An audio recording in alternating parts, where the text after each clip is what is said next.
நல்லா படிச்சு வச்சிருந்தோமே, டக்குன்னு ஞாபகம் வர மாட்டேங்குதே. என்ன அர்ஜுன், பவி திடீர்னு டென்ஷன் ஆகுறா? மறந்து போயிடுச்சுன்னு நினைக்கிறேன். பிரின்சிபல் வேற அவன் 100க்கு 100 எடுக்கணும்னு சொல்லிட்டு உள்ளே உக்காந்துருக்காங்க. அதான் ப்ரெஷர் ஆயிட்டா போல இருக்கு. என்ன பவி? ஒன்றும் இல்லை மிஸ்.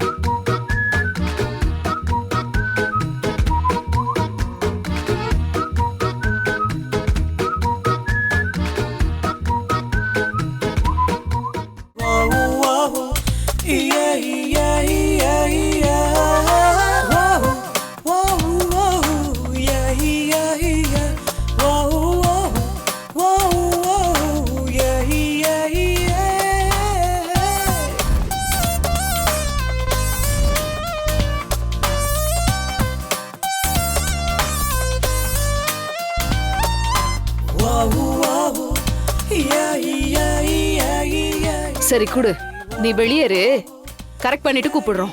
போ. சரி மேம்.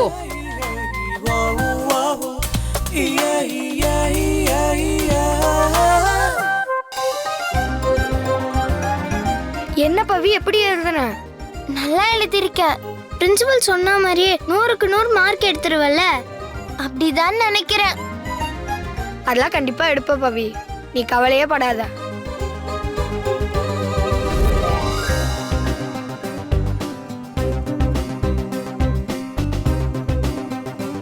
பவித்ரா,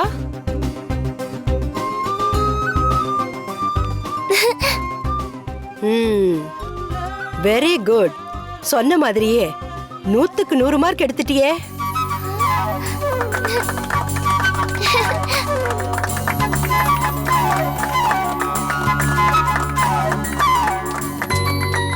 பவி, இப்ப எல்லா எக்ஸாமையும் சேர்த்து பார்த்தா நீ தான் school first. Congratulation. Thank you ma'am. எனக்கு ஒரு சின்ன ரெக்வெஸ்ட் இருக்கு மேம். இன்னொன்னா என்ன, வேற யாருக்காவது ரீச் சான்ஸ் கொடுக்கணுமா?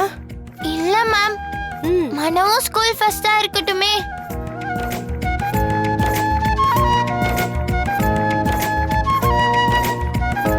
எனக்கு இன்னொரு சான்ஸ் கிடைச்சதால தான் நான் ஃபர்ஸ்ட் வந்தேன். ஆனா அவன் எல்லா எக்ஸாமும் கரெக்டா எழுதி ஃபர்ஸ்ட் வந்திருக்கான். இப்ப அவன் ஃபீல் பண்ண கூடாதுல மேம். 2 பேரையும் ஸ்கூல் ஃபர்ஸ்ட்னு சொன்னா நாங்க எல்லாருமே சந்தோஷப்படுவோம் மேம். Very good. இப்படிதான் இருக்கணும். தான் மட்டும் ஜெயிச்சா போதும்னு நினைக்காம மத்தவங்களும் ஜெயிக்கணும்னு நினைக்கிற பாரு. I appreciate you. இந்த எக்ஸாம்ல நீங்க 2 பேருமே ஸ்கூல் ஃபர்ஸ்ட் தான். ஆனா அடுத்து வர எக்ஸாம்ல நீங்க எல்லாருமே ஸ்கூல் ஃபர்ஸ்டா வரணும். ஓகேவா? கண்டிப்பா மேம். சரி, ஓகே, கிளம்புங்க. வரேன். Thanks miss. போயிட்டு வாங்க.